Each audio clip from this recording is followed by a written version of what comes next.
My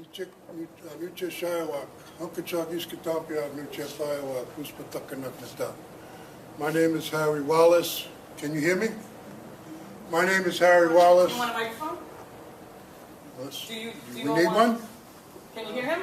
I am the chief of the Unkechaug Nation. I'm Turtle Clan, and my home is the Puspatuck Reservation on South Shore of Long Island, directly south from here, basically. I'm glad to be a part of this opening celebration here. I've been asked to say an opening prayer and to tell you a little bit about what this session is going to show you. If you haven't, I'm sure none of you, some of you have seen this film. It's pretty graphic in its description of what happens when you take children away from their families. So, although the material is very sensitive and is very, very difficult, we're here to express a positive note in moving forward. As point of view is welcome to Indigenous Peoples Day, and if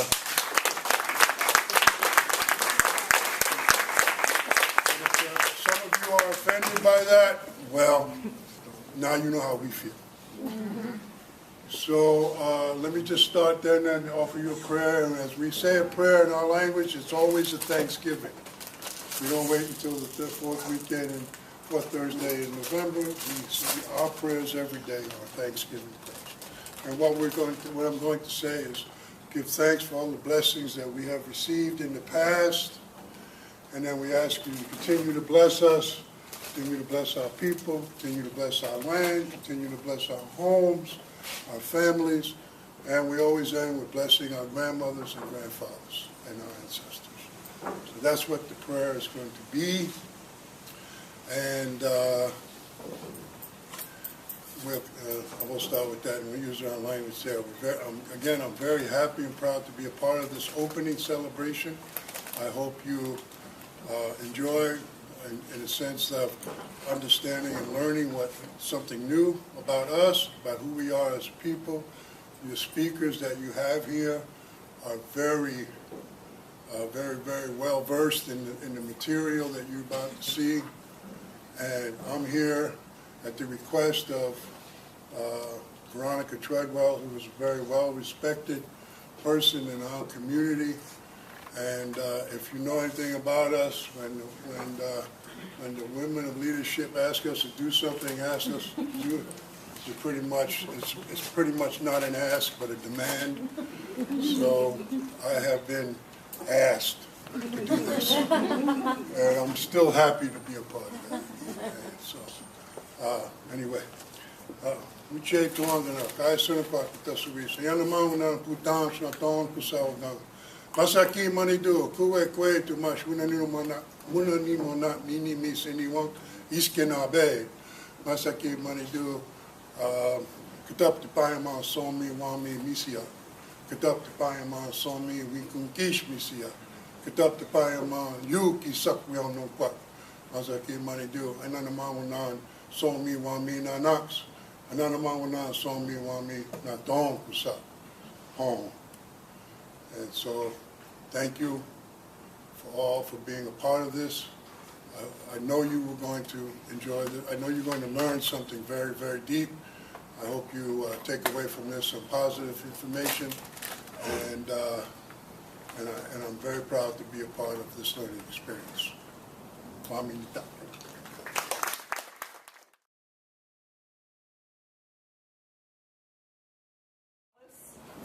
We have Veronica Treadwell, Paula Collins, right? No, oh, I'm sorry. So Ginew Benton, right? Ginew. And who's joining us? I'm sorry. Aiyana Smith Williams. I'm sorry, I apologize, Aiyana. You're right below. I apologize, Aiyana. So we're going to have each of them tell you a little bit about themselves and their roles with their respective nations, and we'll open up for question and answer.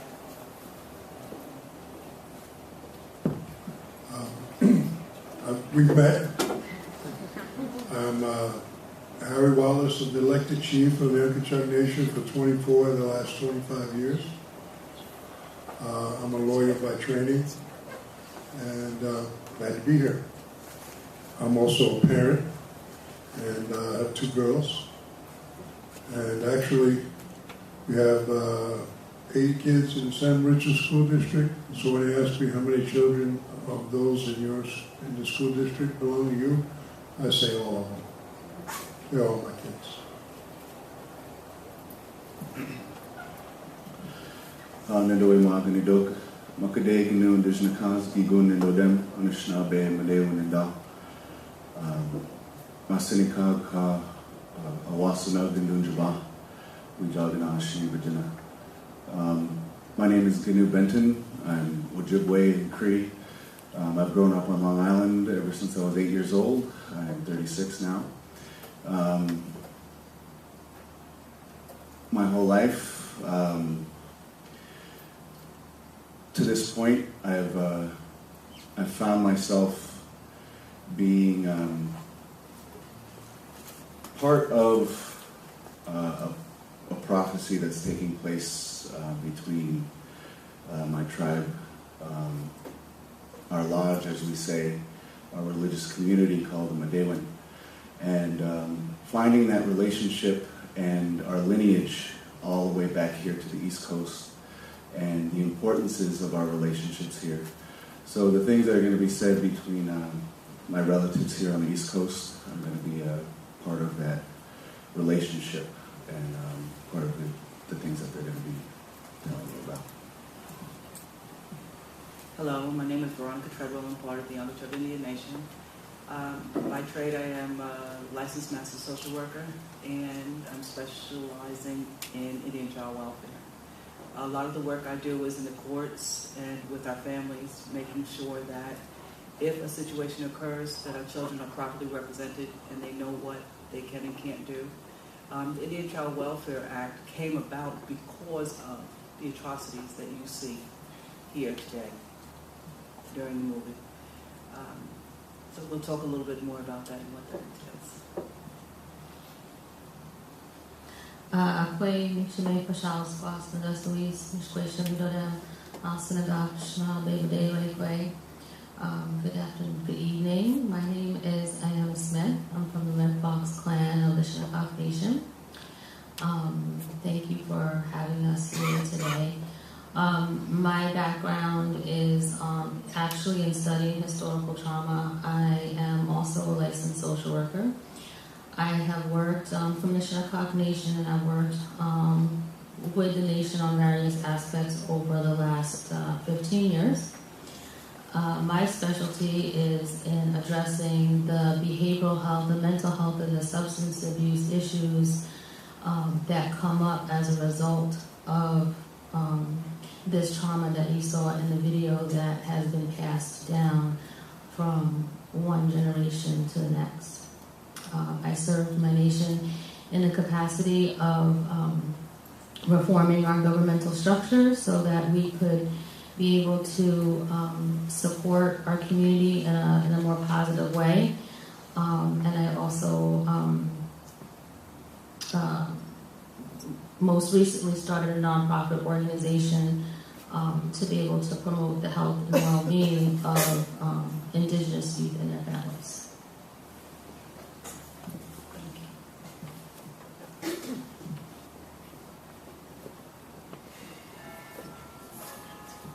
So first, let's start and open up for any questions. Any questions? Okay. Or comments?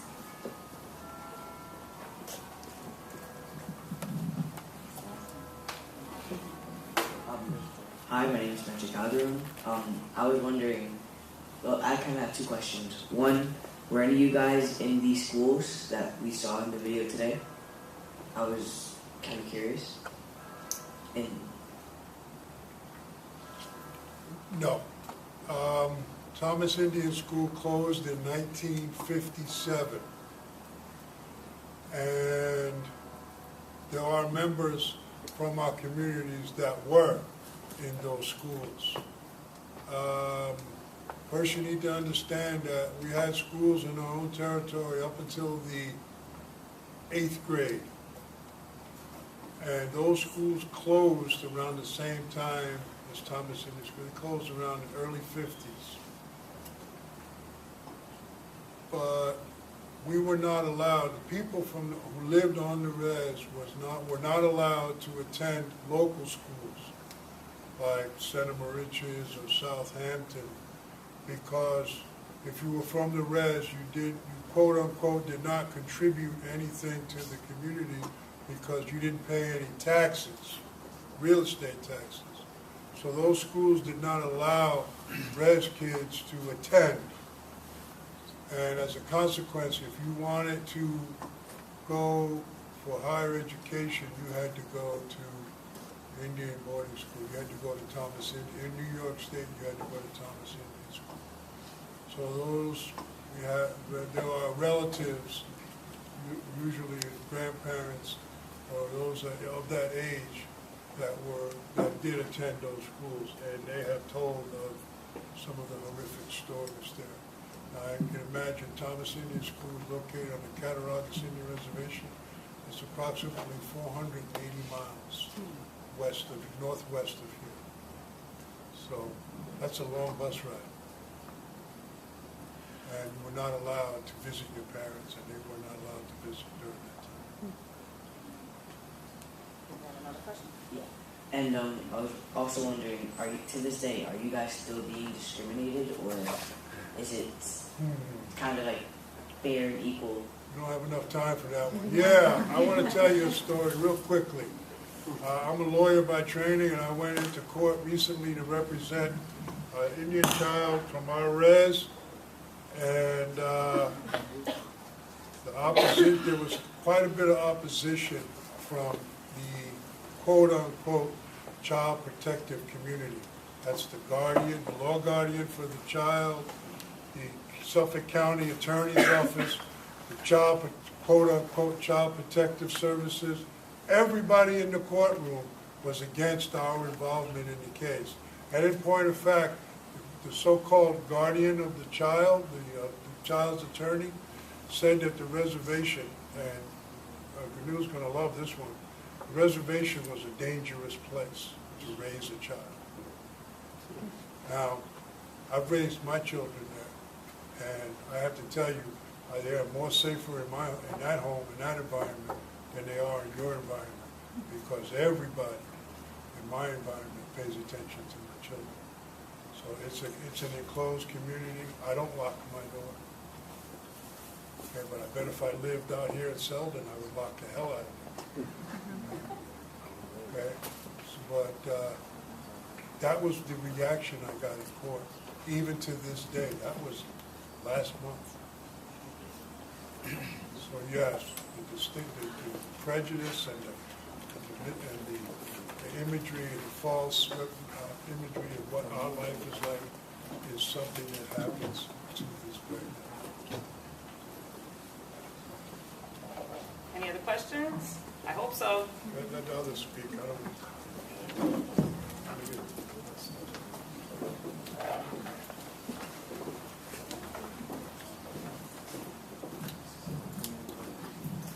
Good evening. Thank you for being here. My name is Linda.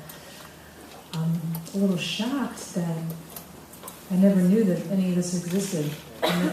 Never in any of my history books.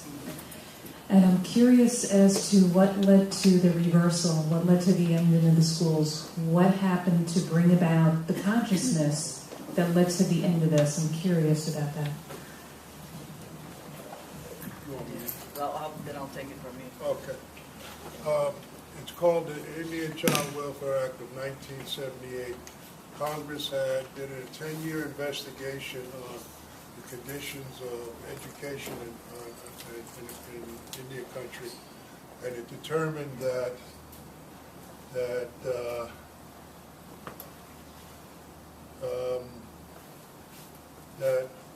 Indian child welfare crisis was of massive proportions, and that Indian families face vastly greater risks of involuntary separation than are typical of society as a whole.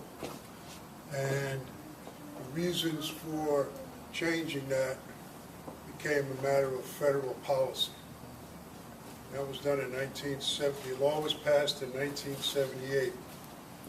New York State adopted the Indian Child Welfare Act as part of state law, so it became an entire state law process. And in fact, in January of this year, New York State's passed legislation that directly adopted and incorporated all federal policy with respect to the process of dealing with Indian children in the court system and in the educational system. So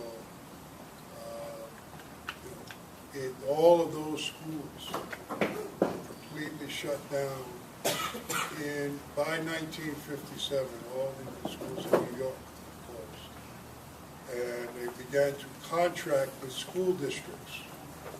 So school districts began to accept students into their districts because the state paid for the tuition. But it wasn't until 1968 that the parents on the reservation were allowed to vote in school board elections. And then we go from there. So in any event, the Indian Child Welfare Act is when all of these policies began to change. That was in 1978.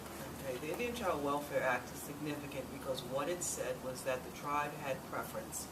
If, for instance, a child was going to be taken from the nation for any kind of abuse, You can't hear me in the back? If a child was removed or there were allegations of abuse and neglect, and the child welfare system came in, what they did was set up a set of protocols that the tribe has first priority for us to decide on where the child goes, for us to have our own homes prepared. The second is, what is that, a second priority? Well, the one is that we have first right. We can intervene.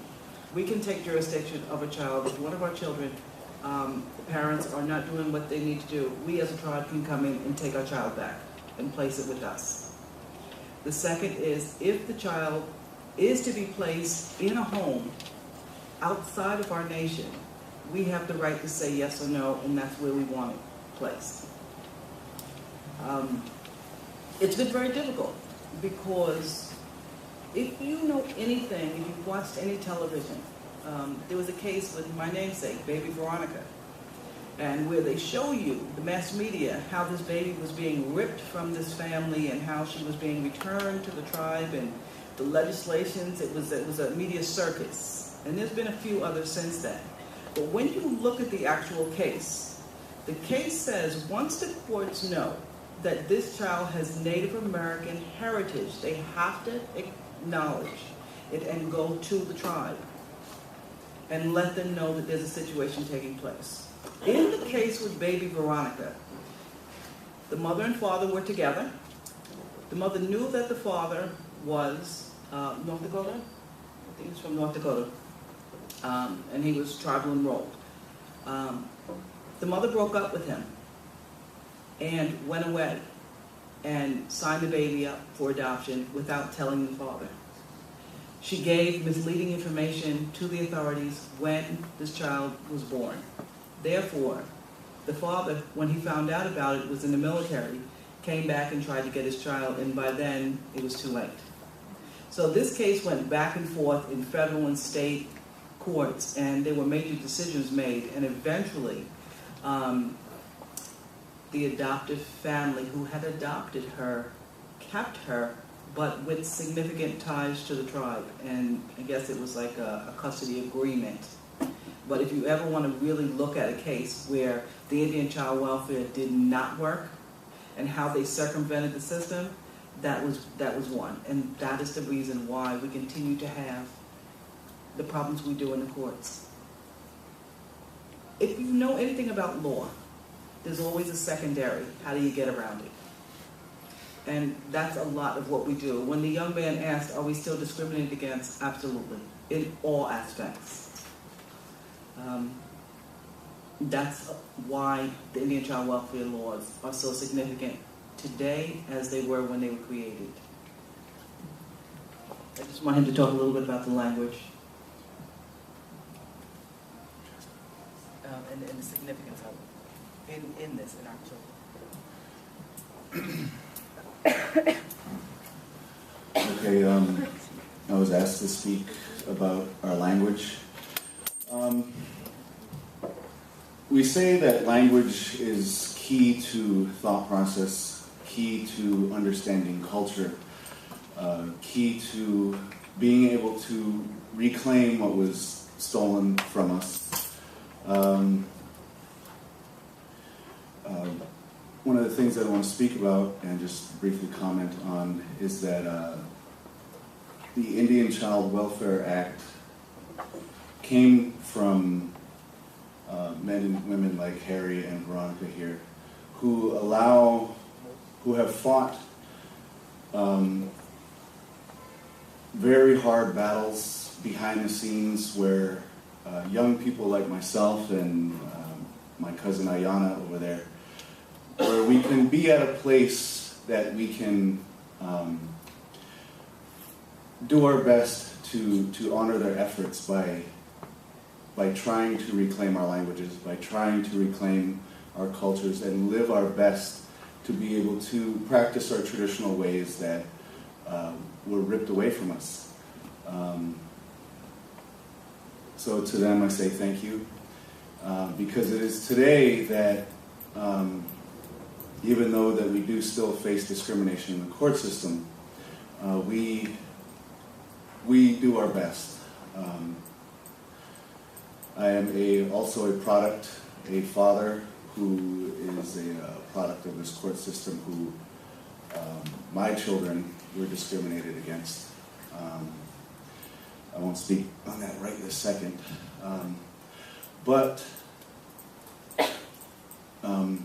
I know that as a father, as long as I continue to learn my language, as long as I keep continuing to go to our lodge and understand who we are and understand where we come from, that hopefully within that genetic memory that I carry and that my children carry, that they will look to me and they will remember who they are and they will reclaim, no matter what the court has done, reclaim who they are because of my efforts too.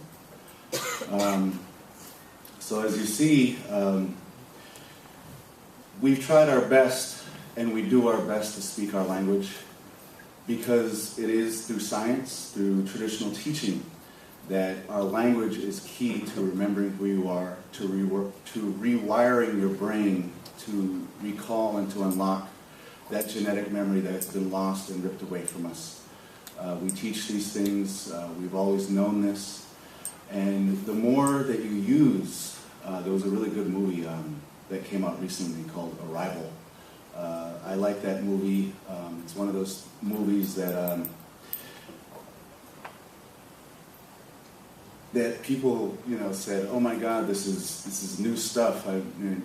New stuff that we've seen. How come we've never heard things like this before?" It's like, well, we've always said it. It wasn't until now that they started, teaching it in the popular media, where that your language is the key to your understanding. And when they take away your language, they rip away who you are and how you understand this world that we live in. Questions?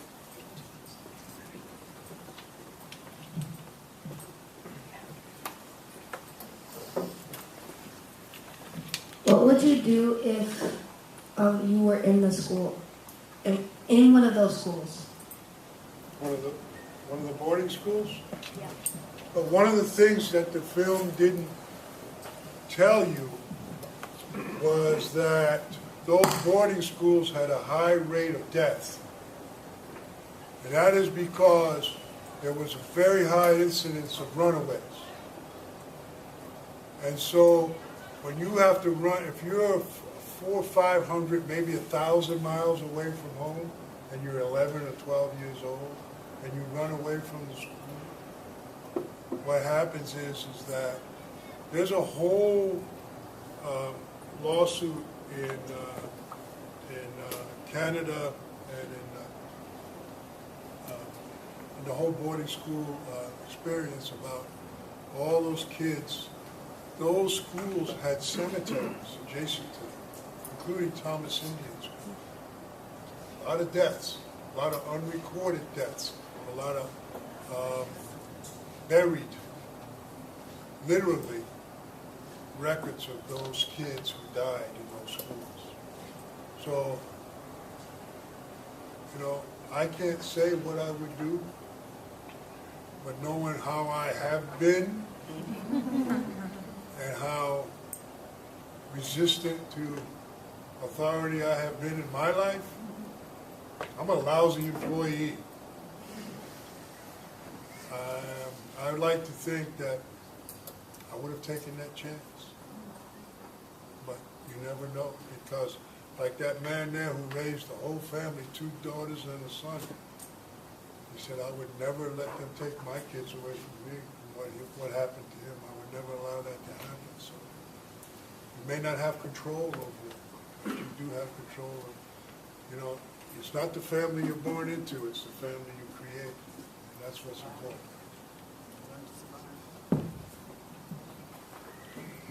Good evening. My name is Judith Montalban. Thank you for being here this evening. I have a 2-part question. One is, how can we as community members and leaders raise awareness? What can you give us some suggestions? We're here today. What can we do from, as the next step? That's the first part. And the second part is, Ms. Smith, if you can give us some more information regarding the initiative. You said you focus on behavioral health and substance abuse. And if you can just give us some more information on what you're actually doing and implementing. Thank you.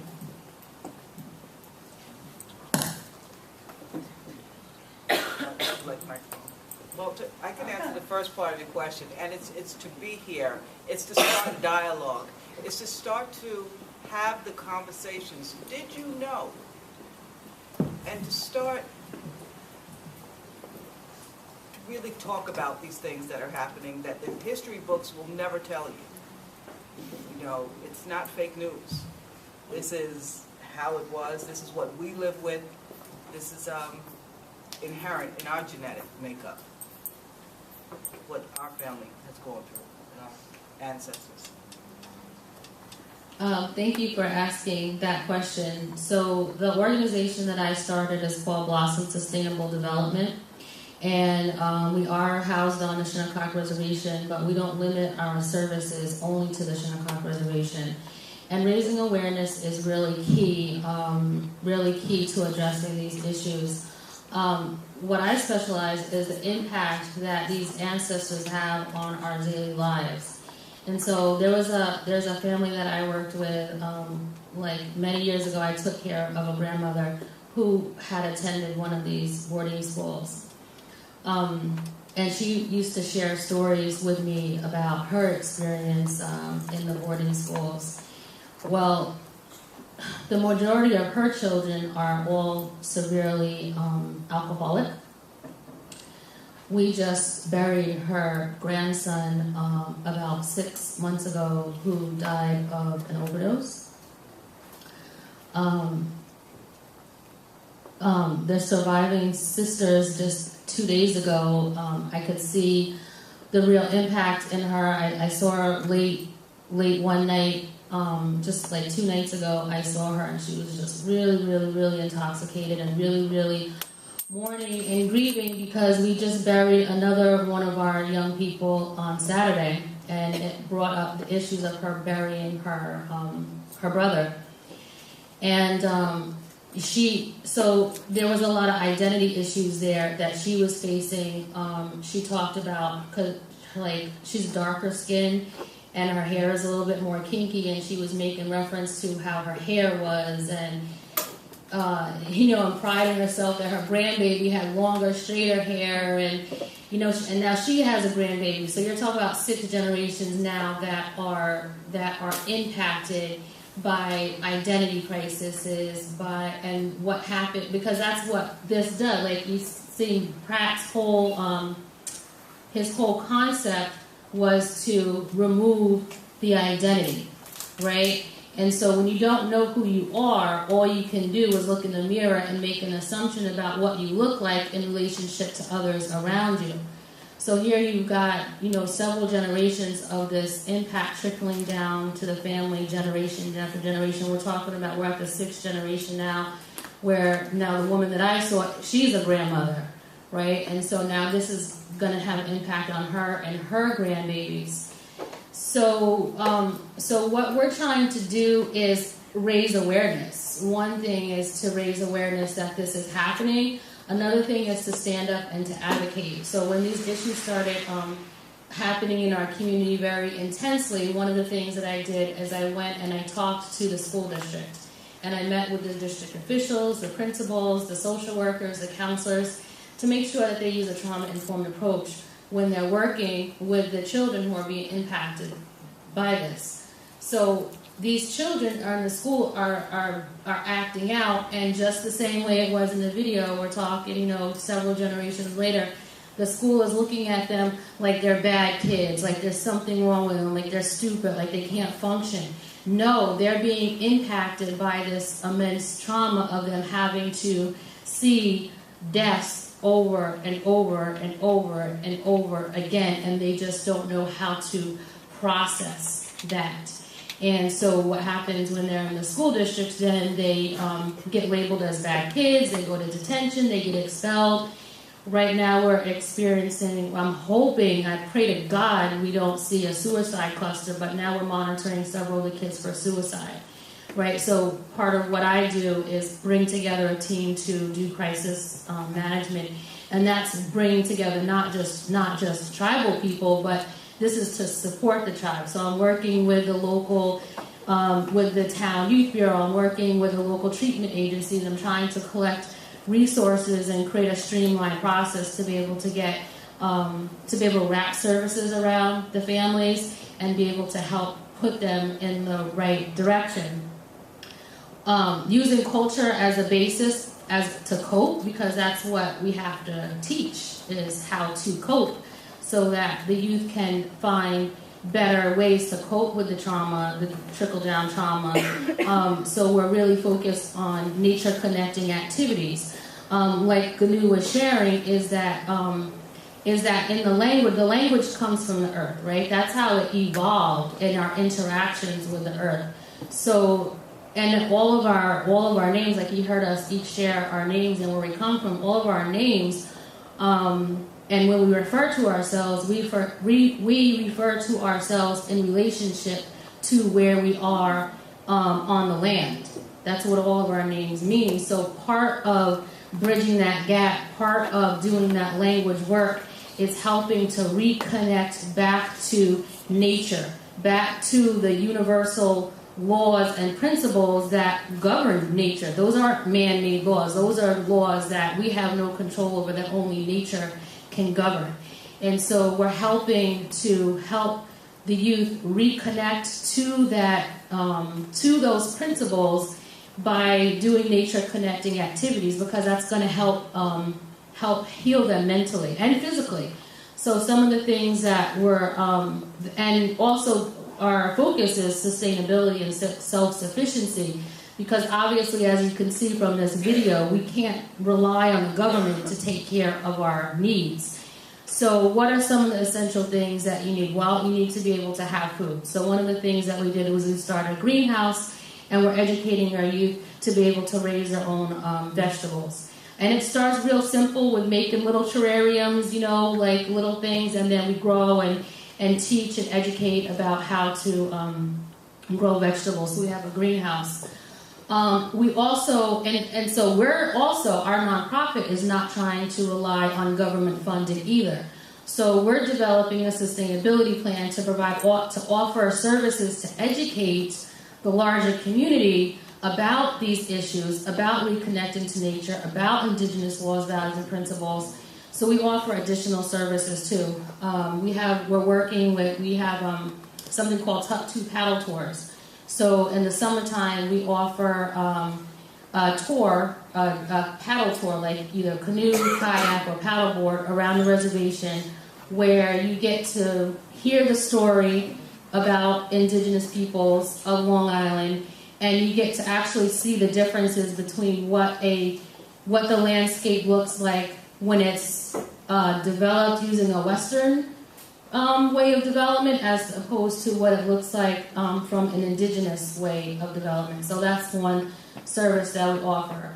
Also, we work with our youth council, and they go out and they do cultural exchanges. So they'll work with other youth groups, school districts, universities, and they'll do an exchange, a sharing of song, dance, games, stories, foods with other organizations. So that's also another way.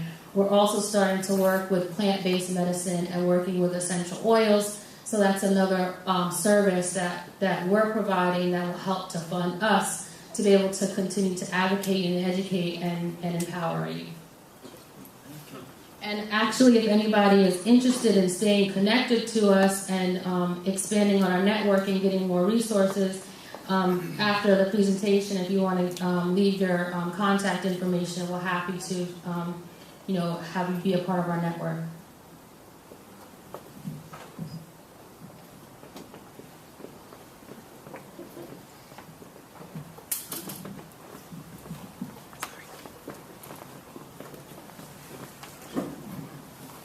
I just wanted to ask, how do you feel about this event tonight, and what do you hope? Well, this is a college, and I'm assuming that in the college you're going to go into professions. And some of those professions may be in social work, maybe in medicine, maybe in education, maybe in law, maybe in those professions that sooner or later you're going to run across us, and you're going to run into our system of doing things. You may become a social worker, you may become a teacher, and when you become that, you will, I guarantee you, run into issues that affect our people. And so what we want you to understand is that your way is not our way, and your way is not better than our way. And your way hasn't worked for you, so try not to impose it on us. Okay? We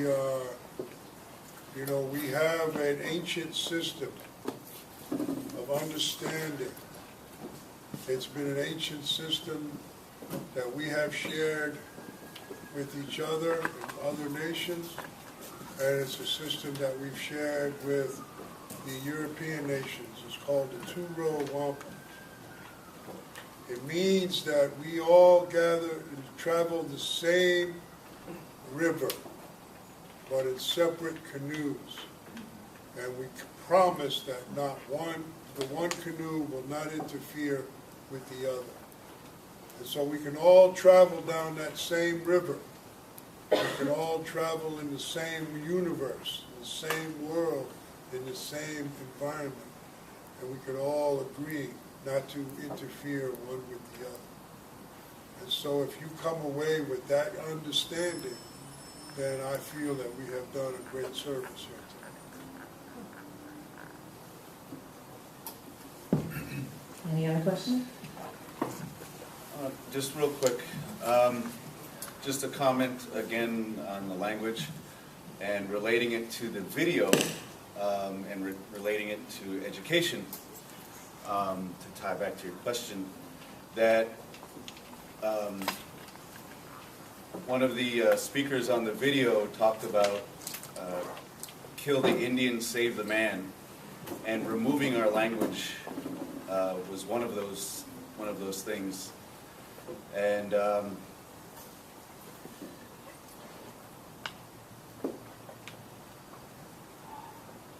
if you can see through the video of what it is that they took to take away our identity, which is removing our language, being educators, when they speak about having language programs to reinstate languages within a community, that is one first step that can be done.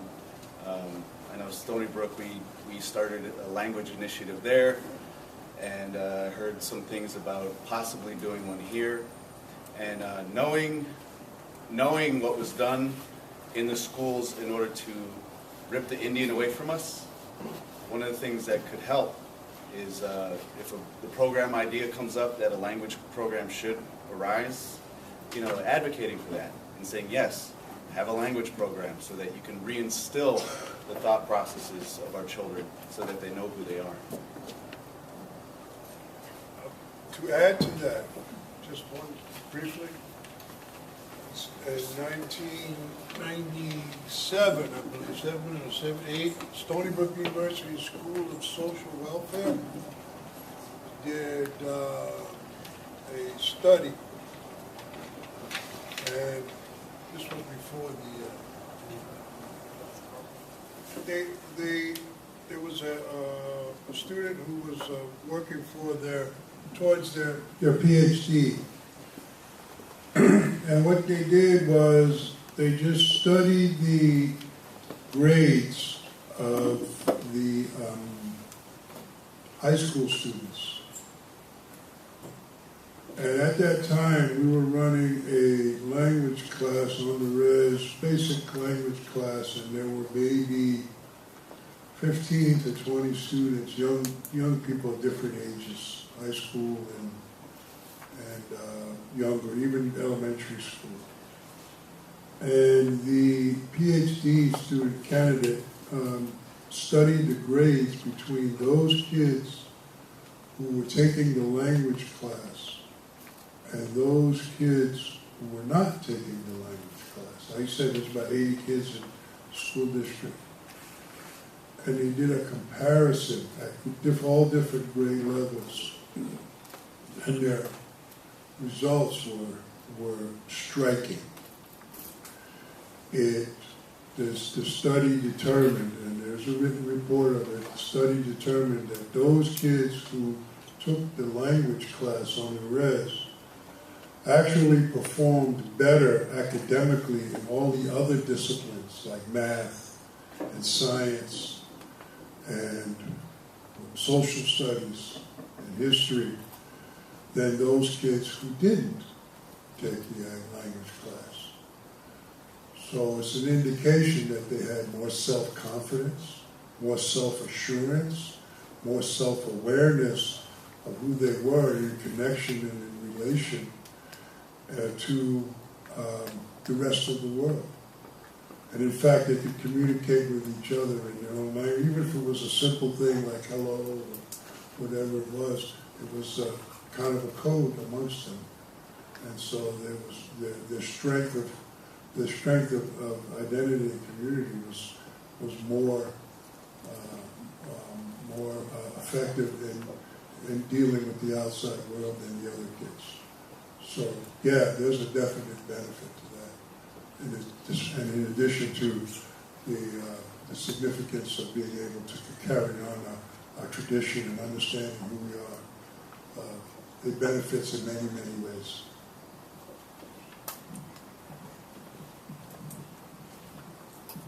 Hi, I'm so glad I came tonight. Thank you for being here. I want to ask a couple of questions. One of them is, you represent 2 different tribes on the island, yes? 3. So, I'm sorry, right. 4. Okay, keep going. What is, like you say the language, but is it different languages, and what are the names of the languages? It's an Algonquin base. We all speak an Algonquin language. Algonquin would be like speaking Latin. But we have different versions of it. Unkechaug and Ojibway, so it's Anishinaabe is a little bit different. And Shinnecock is a little bit different. And Cree is a little bit different.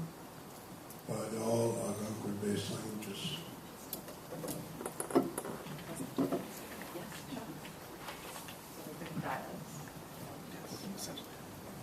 So you said there are 80 children in the Center Marucha School District, but can you give us an idea of how many children are all like on Long Island at least? between the Shinnecocks and the other tribe, and maybe just the communities, like how large are the tribes on Long Island, just to give us an idea.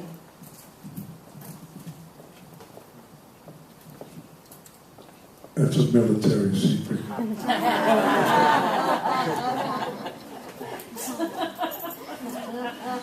But I will tell you that this last census, New York City is the largest urban population in the United States. 115,000 was the last census. Natives of New York, which is a small number in New York. New York City, yeah. So there's a significant native population in the immediate vicinity. And there are two territories here. One is Shinnecock, one is Unkechaug, and maybe a third one on the way, Montauk. Who knows? Hopefully. Well, that'll be good. Harry, you want to tell them how many tribes were originally here and who still are here? How many tribes originally here? Well, they recognize like 13 communities, but they're tribes. But they're my sense of that is that they identified those places so that it would be easier for them to take the land. So they wanted to be able to deal with somebody that could steal the land from them. But the Long Island population was quite. The Long Island native population was quite extensive because of the abundance of food, abundance of ability to find. If you can find food, grow food, and build homes, the population grew. And those are the three things that were very plentiful in this area and in the surrounding areas.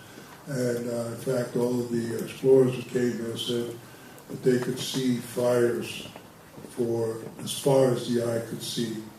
And that was, what was his name? Verrazano, right? And every time they stopped along the way, they were met with large native communities. So the population density was quite extensive, despite what they tell you in the history books. There were probably 150 million native people in the United States, continental United States. And if you add Mexico to that number, it's even more. And so the base population was quite extensive. And going back, they keep aging us more and more beyond the Bering Strait. So they're finding evidence of existence going back more than 100,000 years. So when they tell you we came from someplace else, yeah, we came from maybe New Jersey. Just one thing that I wanted to add to that, some of the conversations that I've had with people is that it's really hard for them to grasp that out of the 13 communities, 10 of those don't exist at all anymore. Their languages, their whole way of life. And, it's nine. But still, those are peoples and populations that are no longer, they're extinct because of the people who came and wanted what they had. And, yeah.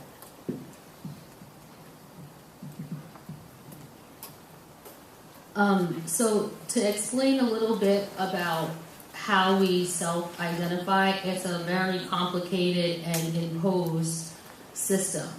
So Unkechaug's is military secret, but Shinnecock is all public right now. We made a decision to go public, so you can Google us and find a lot about us. Harry and Veronica are definitely experts in terms of law and policy and how that has evolved over the course of history. And Ginew and I get to benefit of how to work under those policies to be able to push our communities forward. So just in terms of population, the way the federal government recognizes, the United States recognizes indigenous people of this country is they have a grueling process that the tribes have to go through in order for the federal government to recognize them. And essentially what federal recognition means is that the United States government acknowledges a particular tribe to exist and will go into contract with them. However, what is very interesting about all the tribes, particularly on the East Coast, is that our tribes existed before there was we developed our relationships first with England, right? And then we developed our relationships with our respective townships. So from Shinnecock, our relationship developed with the town of Southampton, which then developed into the state of New York. And by the time our relationships were, in terms of contracts and negotiations, by the time we got to New York State, we really didn't need to go any further because by that time, America was developed. It was a formal country, and we didn't really need to deal with the federal government too much in terms of building relationships. In 2000, we made a decision back in the 70s to move forward with that federal recognition process, and in 2010, we completed that process, and so that's kind of the difference. Is now we're kind of like on the radar, and I guess I could probably the only one on the panel that really can understand the differences between the two because I'm old enough to know what it's like to clearly know what it means to be a federal recognized Indian, a state recognized Indian, how New York State recognized us and how we dealt with New York State. But also was very aware of the process to now be recognized by the federal government. So then it's just different classifications which comes with different levels of interaction and ability to contract and negotiate. But there's a whole other population of Long Island indigenous people that are displaced, right? Because what you see as public is only what we have documented by going through our every single birth certificate, death certificate, marriage certificate, all the way back to the 1800s. We had to document that and put that track record out there. We made a decision to use the 1900s as our baseline census, but we also know that we probably have, so in our tribe right now on our records or our rolls, we have about 1,500, but we also know of at least another 1,000 that because of federal processes, we can't add them to our records at this time. And there's thousands more of indigenous peoples that are descendants of those 13 tribes. I personally grew up as a young girl before I knew about all these different classifications. But as a young girl, we still had those relationships. We used to go to Nunavut ceremonies, and there would be people there from Canarsie, there would be people there from Shinnecock, there would be people there from Unkechaug, from Shinnecock, from Quachaug. I even know some Quachaug people. So there are definitely still descendants of those indigenous peoples, but what was removed by, just like this video, what was removed was their organizational structure. And so that's kind of like what the differences are how all the tribes are organized, and each individual tribe have now, because of these our elders who were the policy movers and shakers during their time period, allowed the federal policy to change to what Ginew and I are working under now, which is self-determination. So tribes have the ability to determine for themselves who they are and how they identify. Forgive me for not remembering your name, but I think you mentioned staying connected to your native language and also the lodge, and from that how your children are able to look at you and understand where they come from and know. So I was curious about the journey as far as day to day, what society has to offer here. Now, still being in a household where their history is actually able to be integrated into their life, as far as how that works with the children.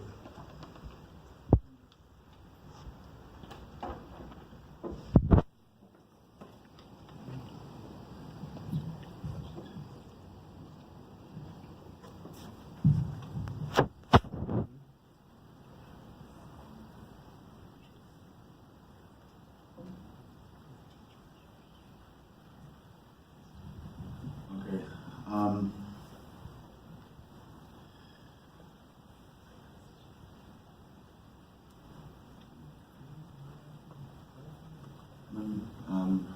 It's a difficult topic for me. It's kind of where I'm at. It's you know, Veronica. Well, I consider them my family, all of them, and they've been there for that process, so they understand. But my children, you know, there was a lot of fear that was instilled in me by the court system. But then again, there was even a more abundant supply of pride that was instilled in me by my family, the people who supported me, who were culture-based, all of the teachings that were held generation for generation, all of the things that were kept alive, that guided me through the process, that reassured me that, you know, despite what the world may do to you, your children are still your children. And the moment that they hear a song sung, the moment that they hear their language, the moment that they see something, you know, just past Labor Day weekend, I danced one time, and that one time, after over half a decade, I was the hero again. They remembered. They remembered because of who they are. They remembered simply because I was their father, and simply because their grandfather was their grandfather. They knew. And despite, you know, whatever I went through as a human being through that process, my children reassured me that as long as I keep doing what I'm doing, they will remember and they will follow me. So, Aiyana,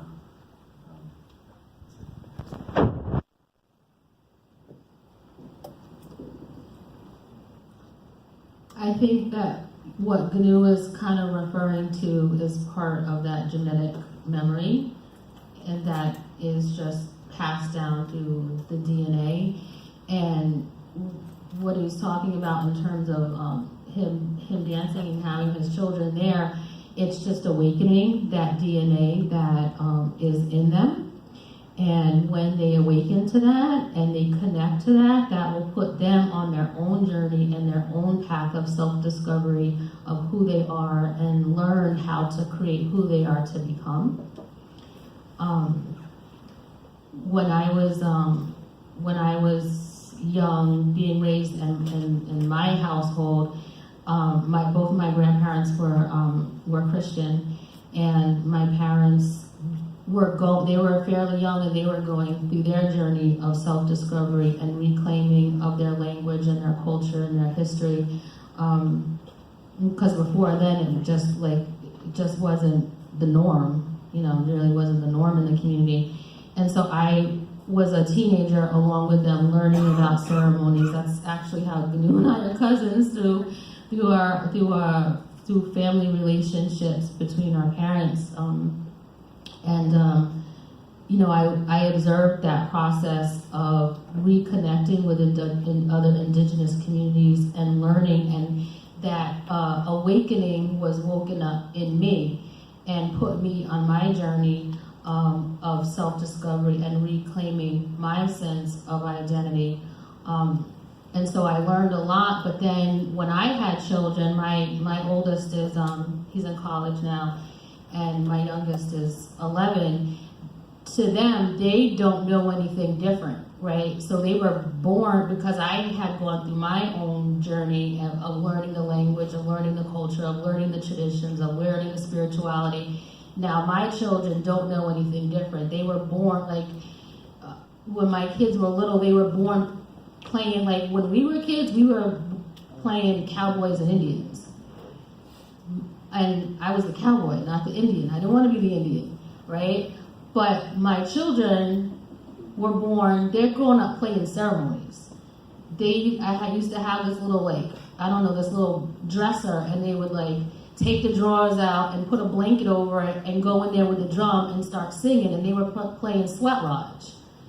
You know, they started playing lodge ceremonies, and then there's others in the community, like the news kids, like other kids, that are learning too, so they kind of naturally get together, and now language is becoming the norm in the community. Like, language wasn't even a thought when I was growing up. I was in that self-discovery journey with my parents.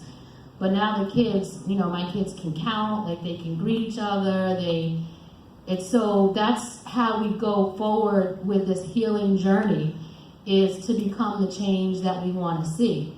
And my hope is that we stop it, that our generation is able to put an end to the trauma and be able to pass on the positive things, the healing things, so then that their knowing who they are becomes the norm, and they don't have to go through this grueling process that we had to go through, but it just becomes a naturally reoccurring thing that they can then share with each other.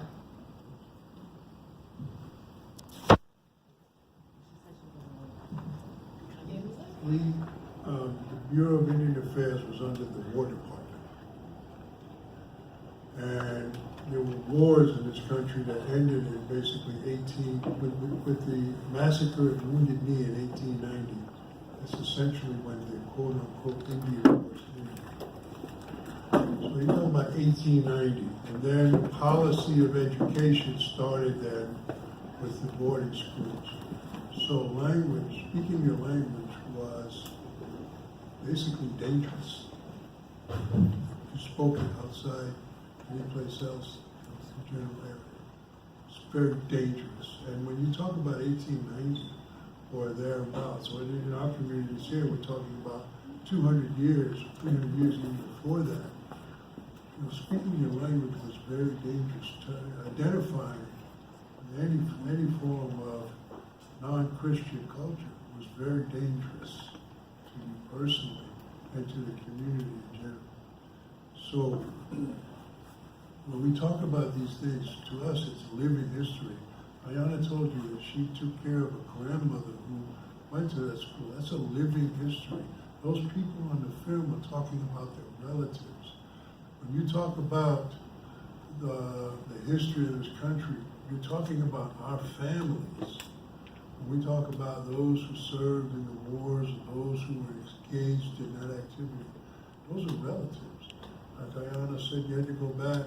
Well, we were in court when we had to establish that we were a tribe, we, the Unkechaug Nation, back in 2009, same period of time that Aiyana was talking about. We were in court defending ourselves, and I had to recite my family history going back 9 generations. I had to go back before the Europeans arrived, and I had to do that to prove who I was. And I had to do that from memory. And fortunately, the standard and the burden of proof that we established the fact that under the federal common law, the Unkechaug Nation is an Indian tribe, and it has not lost its sovereignty and has the right to do and govern itself in the same way or fashion as any other tribe in this country. So we have fought and struggled for those legal rights from the beginning. And my job is to protect all of those in our community so that they can engage in those things that they're good at. Ginew is a professional, well-accomplished singer, and his talents are immense. Aiyana's talents are immense. They do what I can't do. I'm not a nice person. They're very nice people. You know, and they do what they do, and I'm honored to be able to assist them in the efforts and works that they do. And I'm so happy to be a part of that. And I'm so happy that we can grow up and raise our own families and not have to endure, you know, what our mothers, our grandmothers, and our grandfathers had to endure. So I'm here to tell you that, you know, we keep moving forward. We're not going anywhere. You can't kill us all off. You tried that, didn't work. Move on. Hear that? Thank you. So, just as Akwe doesn't just mean hello, and as an educational note about the way the thought process of native languages, Akwe didn't just mean hello. It means I see your light. And as a human being, greeting another human being and seeing them as a person under the same almighty creator God, knowing that when you greet another human being, you don't just say hello, you say Akwe.